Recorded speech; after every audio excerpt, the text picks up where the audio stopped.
地前来看台中太平光华里的内恒公园，有政治讲的这个菠萝蜜，在里长甲环保志工的照顾之下，菠萝蜜今年是大丰收。里长特别号召着居民做伙来采果兼品尝。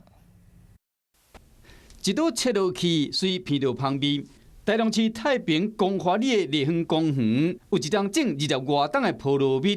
在里长甲志工详细照顾之下，当年拢生真济。要用有机肥，再来呢，再给它输出。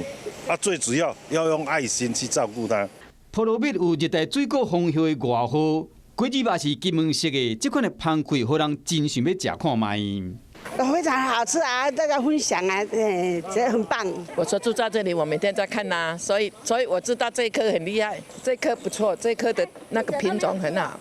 在公园内，春天的时会使赏樱花，热天有菠萝蜜通吃，和光华里真闹热。Hello， 我是易景，想要抢先掌握最及时的新闻资讯吗？赶快订阅、按赞、开启小铃铛，锁定华视新闻的 YouTube 频道。